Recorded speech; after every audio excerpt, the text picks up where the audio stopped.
पालक मित्रांनो, छत्रपती एज्युकेशनमध्ये तुम्हा सर्वांचं स्वागत आहे. आजच्या या व्हिडिओमध्ये आपण BMS च्या सीट मॅट्रिक्स व लास्ट इयरचा कट ऑफ या दोन्ही बद्दल माहिती घेणार आहोत. तर व्हिडिओच्या शेवटपर्यंत तुम्ही राहा व तुम्हाला सर्व संपूर्ण माहिती कळून जाईल. तर विद्यार्थी व पालक मित्रांनो, आपल्या महाराष्ट्रामध्ये टोटल BMS सीट्स जे आहेत की नाही, तर टोटल BMS सीट्स जे आहेत की नाही, टोटल कॉलेज इन महाराष्ट्र जर बघायला गेलं तर आपल्या महाराष्ट्रामध्ये 126 कॉलेज आहेत. त्याच्यापैकी गव्हर्नमेंट जे कॉलेज आहेत ते 22 कॉलेज आहेत. आपल्या महाराष्ट्रामध्ये किती गव्हर्नमेंट कॉलेज 22 आहेत. काचे 22 कॉलेज आहेत टोटल. BMS चे 22 कॉलेज आहेत. त्याच्यापैकी टोटल गव्हर्नमेंट सीट किती आहेत? 2100 सीट आहेत. आपल्या महाराष्ट्रामध्ये किती सीट? 2100 सीट्स आहेत त्याच्यापैकी. आणि त्याच्यापैकी 273 सीट्स या AIQ all India quota through fill केल्या जातात आणि रिमेनिंग 1827 सीट्स या 1827 सीट म्हणजे 1827 सीट्स या महाराष्ट्राच्या याच्या थ्रू फिल केल्या जातात आपल्या स्टेट गव्हर्नमेंट थ्रू फिल केले जातात. तर आता हे झालं गव्हर्नमेंट कॉलेज. गव्हर्नमेंट कॉलेजच्या सीट्स आहेत. आता टोटल प्रायव्हेट कॉलेजच्या जर सीट बघायला गेलं तर आपल्या महाराष्ट्रामध्ये टोटल प्रायव्हेट कॉलेजच्या ज्या सीट्स आहेत टोटल प्रायव्हेट कॉलेज 104 आहेत. गव्हर्नमेंट 22 होते, प्रायव्हेट 104 आहेत. त्याच्यात टोटल सीट आहेत 9407.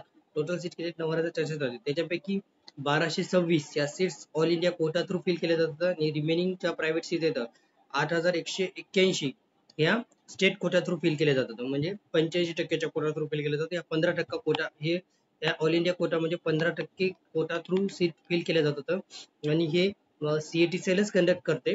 बाहेर राज्यातल्या विद्यार्थ्यांना प्रायव्हेट मध्ये ऍडमिशन घ्यायचं असेल तर त्याच्यासाठी आहे. आणि हे जे आहे वरची AIC ची काउन्सिलिंग राहते त्याच्या थ्रू होत असते. ऑल इंडिया कोटाची काउन्सिलिंग राहते त्याच्या थ्रू होत असते. आणि हे जे AIQ चे आहे हे टोटल प्रायव्हेट कॉलेजचं हे फक्त आपलं महाराष्ट्रात कंडक्ट करते.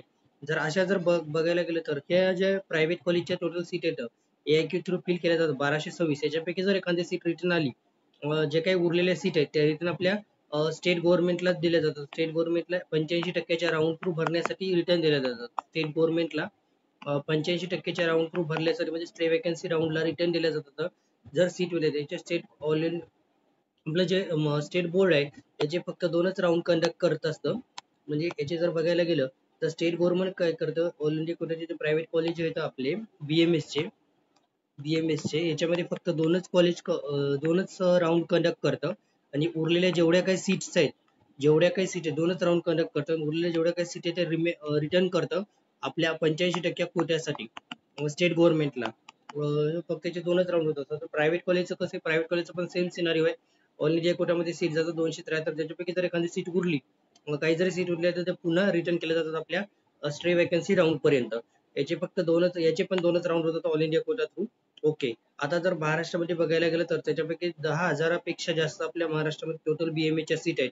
तर लगभग जर अंदाजे सांगायला गेलं तर 10,200 पर्यंत असतीलच. आणि याच्यापैकी ते अजून सीट वाढण्याची शक्यता आहे, कारण की अजून 2-3 कॉलेज येण्याची शक्यता आहे BMS चे शेवटच्या राऊंड म्हणजे या वर्षी 1-2 कॉलेज येण्याची शक्यता आहे BMS चे. तर बघूया कोणकोणती कॉलेज होतं लास्ट पर्यंत. हे झालं आता टोटल BMS सीट्स झाले आपल्या महाराष्ट्रामध्ये. आता चला आपण बघूया लास्ट इयरचा कट ऑफ किती होता टोटल. तर विद्यार्थी मित्रांनो हे बघू शकता, हे लास्ट इयरचा कट ऑफ आहे. तर जे हे आहे राऊंड 1चा कट ऑफ तुम्ही बघू शकता स्क्रीनवर, तुम्हाला सगळं दिसत आहे. तर आपण लास्ट राऊंडला बघूया. तर लास्ट राऊंडला म्हणजे राऊंड 3 झालता, म्हणजे स्ट्रे वॅकन्सी राऊंड 3चा कट ऑफ बघा 352 ला. 352 ज्या विद्यार्थ्याला होते ओपन कॅटेगरीमध्ये त्याला कॉलेज मिळालं होतं. OBC आणि SCBC कॅटेगरीला 350 पर्यंत, SCBC ला 357 पर्यंत आणि विजेला आय थिंक 350 आणि याला 360 NT कॅटेगरीला.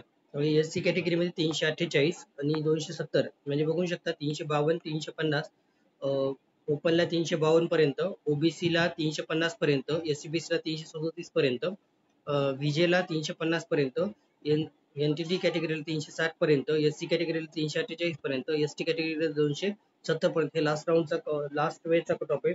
तर यावर्षी या कट ऑफ मध्ये लगभग जर तुम्ही बघायला गेलं तर ओपनचा जो कट ऑफ आहे ते 220 पर्यंत जाऊ शकतो. तर म्हणजे तुम्हीच बघा एवढा कमी होऊन जाण्याची शक्यता आहे. ओपनचा जो कट ऑफ आहे म्हणजे जवळपास बघायला गेलं तर 130 एक मार्काने कट ऑफ खाली जाण्याची शक्यता, तर प्रत्येक कॅटेगरीचा त्यानुसार तुम्ही कट ऑफ अंदाजे धरू शकता. तर तेवढा कट ऑफ कमी प्रत्येक कॅटेगरीचा होईल. म्हणजे प्रत्येक कॅटेगरीचा कट ऑफ हा 130 ते 140 मार्कांनी कमी होण्याची शक्यता आहे. म्हणजे जर टोटल कॅटेगरीचं बघायला गेलं तर सर्व कॅटेगरीचं जर बघायला गेलं तर प्रत्येक कॅटेगरीचं जर आपण बघायला गेलं तर 130 ते 140 एवढ्या मार्काने कट ऑफ खाली जाण्याची शक्यता आहे यावर्षी. आता बघूया टोटल कॉलेज किती येतात राऊंडला, त्याच्यानुसार आपल्याला कळेल. हे सध्या गेल्या वर्षीच्या डाटावर आपण अनालाइज केलेलं आहे. तर ज्या विद्यार्थ्यांना 200 प्लस मार्क आहेत त्या विद्यार्थ्यांनी निश्चिंत राहावं. माझं अशी म्हणणं आहे, त्यांना जर BMS पाहिजे असेल तर BMS 100% भेटून जाईल. धन्यवाद विद्यार्थी मित्रांनो, पालक मित्रांनो. जर तुम्हाला काही पण काउन्सिलिंग बद्दल माहिती पाहिजे असेल तर तुम्ही आमच्या ग्रुपला जॉईन होऊ शकता. लिंक डिस्क्रिप्शन बॉक्समध्ये दिलेली आहे. आणि अजून जरी काही तुम्हाला डाऊट असेल तर तुम्ही पर्सनली मेसेज करू शकता, कमेंट करू शकता. तुमचे पूर्ण डाऊट क्लिअर केले जातील. धन्यवाद.